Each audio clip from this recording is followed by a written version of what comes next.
After Hours Auto Works, and we're here today. And I know it's been a little while since we did a video, but we're getting caught back up on our old XJ camper project. So today we're going to show you what I've done with the interior. Now this is only mocked up for right now, and now it's starting to cool down a little bit. So we're going to wind up going camping and stuff, trying it out a little bit before we wind up doing all the exterior paint work, things like that.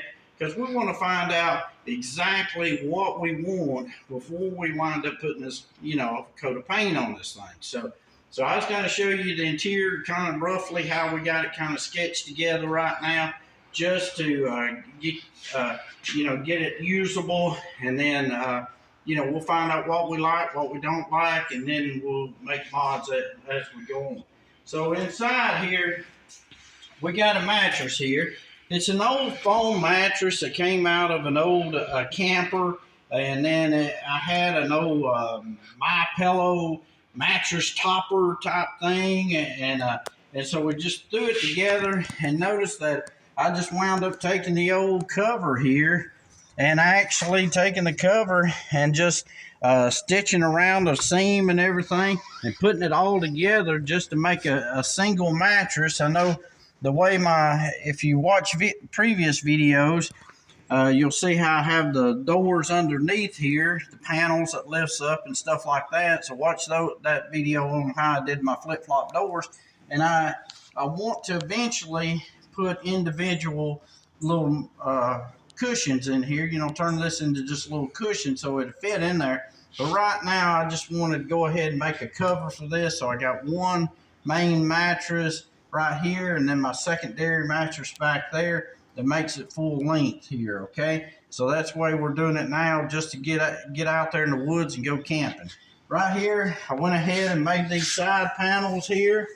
Went ahead and made those. If you remember in previous videos, that's just old plywood is all that is, just basic old plywood.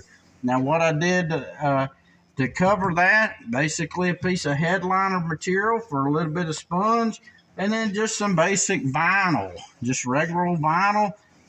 I had cut my hole, put my headliner material on there for sponge, pulled the vinyl around inside that hole, stapled it, pulled it around on the edge, stapled it, bam, got me a nice little cubby hole I can wind up putting stuff in. So it's pretty deep there. That's the old inner panel and all. Eventually, whenever we go to do this full time and all, we'll wind up just stripping all this out, put some carpet inside there, put these right back over on top, and we're done with it. Right here, can't go anywhere without our USB ports right there to plug up a phone with. That right there is just sitting in there loose right now. But that's actually the old hole where the seat belts went. So instead of sitting here worried about a seat belt and all, well, I need a phone charger. When I lay here and I'm sitting there looking on YouTube and checking things out, I wound up having that. I had to wind up get a little creative here with this panel here. This is the original panel that I cut off to meet up to this one, because remember this had a wheel well right here whenever I added this back on. So I had to wind up making me some little temporary little pieces right there. They fit in there pretty good, so I'm going to keep them and just cover them in vinyl. And so same way on the other side, I hadn't got that one covered yet. So that's kind of how we're coming together on that. Of course, the headliner is going to be your basic headliner. That's the front there. That would originally been the front. I just cut it off from my wall right there. Let me step through there and I'll show you how that works. Right here we got a lamp hole right there, light hole, so I'll have to cap that off. But here's my old wall right here. I know it looks pretty hideous right now, but that old wall, it's going to get covered. It's just wood, so I can attach anything I want to it, a shelf, a net, anything I want to it. My TV's going to eventually go there, so I need something to screw into. So that's why I went with the wood there. It'll be covered, so that'll finish it out. Another thing is, right over on the side right there, and covering my hole over here, I'm going to wind up with a 110 plug. So I have my 110 plug right there. And of course, everything will be wired running down through down to my battery box down here. So underneath there will be my electrical, my battery box, everything right there. That's why I wanted this mattress as one piece here, and so I can have easy access to all that stuff there. So you can see right there how my mattress will tuck in there. It's real comfortable. I already slept in it one night, and it's doing real good. So come on around to the back here, and I'll show you my kitchenette. So around back here, like I showed you in other videos, talked about this kitchenette going on. Well, this will be it right here.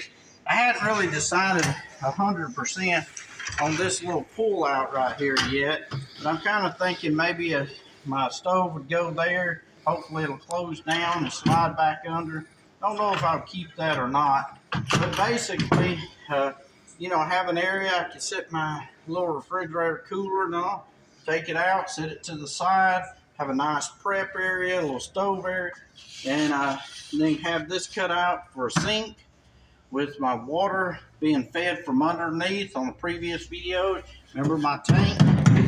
Got 23-gallon tanks under there, already mounted up. If you hadn't seen that right there, click on my other videos where I put my water tank, built my water tank.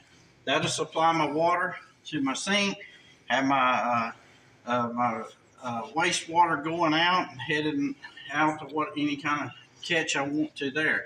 Well, this wood here, good solid wood, I'll be able to anchor anything here. If I want to put different utensils and things like that up there, I'll have that. Won't be a problem. And then of course, you know, once I figure out how everything goes, then of course I will cover it. I've got another old piece of a Jeep rear headliner, a little small piece out of old scrap Jeep that I'm going to be putting in this area. So right up in there, cap that off, so that'll be finished. So I have a nice little finished look here. Put me an LED strip light right up in there, maybe one up in here, and so that'll be my lights. Now, like the mattress and different projects and stuff, a lot of people would sit there and think that you'd have to spend a lot of money and get with the upholstery shop. And wow, nowadays, you know, with the price of things and all. But let me show you what I came up with to help me do the mattress cover. Right here, this is of course not a regular pad table, but right here I wound up with an industrial sewing machine here. Now, a lot of people might think that, you know, with an auto upholstery and stuff like that, hey, just buy a regular old, you know, a machine out of a thrift store or something like that. No, you kind of don't want to do that. You with a good industrial style machine and all, you know, you got the heavy threads. But here's the thing: you don't have to pay a lot of money for these things. You can find these old machines on a Facebook Marketplace and different places and all. That this one here, as a matter of fact, a friend of mine had it. It was collecting dust over in his shop. He was cleaning up, and he called me and asked me if I needed it and would like to have it. So I said, yeah, I'll take the old thing. So I brought it home, had me a few little wings right here onto my table, and I got this little machine here. Now, this is not the best machine as far as most upholstery guys are going to tell you. It's not a walking foot style machine, but yet it was cheap. The price was right. I mean, this good friend of mine, he said, just take it, you know. And I help him out on a lot of projects. So if he needs any help and anything on it. And as a matter of fact, I've already sewed a seat cover for my brother, and so, you know, to have an old machine like this around, if you've got the space to put it on, heck, it don't hurt to have something like this. You know, I see them all the time on different websites and stuff, you know, 150, 200 bucks, something like that. So, you know, you sew a seat or two together, and there's your money back, and then everything you get to do afterwards is, you know, free. So, and of course, there's different videos, people telling you how to work on them, how to sew on them, different things like that. So it's well worth maybe investing in something like that instead of having to pay, you know, somebody else to do it. You know, this whole project here, you know, I'm trying to keep as much money out of it as I can. So by utilizing something like this, I don't have to pay somebody else to do it for me. So that's a few tips and how we're doing our camper and everything. It's turned out real good. I know we got a few more videos and stuff, and I know everybody's waiting to send me comments about what color and things like that. So I'll go ahead and tell you, I'm gonna basically black out the bottom, and then the top is going to be some sort of mixture of some type of, a natural OD style tan maybe color or something like that. So that's the way it's going to wind up being. And that way it's kind of universal. It'll fit behind my Jeep and other Jeeps, and it's not, color specific or anything. So that's how we're going to do that. So, we got one last thing I want to show you right quick. It was brought up to me, said, "Oh, what about the windows all up? Won't be cramped for air?" Well, on my front tailgate, I went ahead and cut this out, made me a little vent. See my little vent right there? You can kind of see through there. And there's just a regular old household style register that I colored right there. Made it in there so nice fresh air will flow through and go in, and we can open up those windows and the hot air will go out. So you always want a lot of good fresh air to be able to come into your camper and all. So that's the way we did that. So hope this helps you out. Watch for our next videos and all. Remember to like and subscribe. After Hours Auto Works.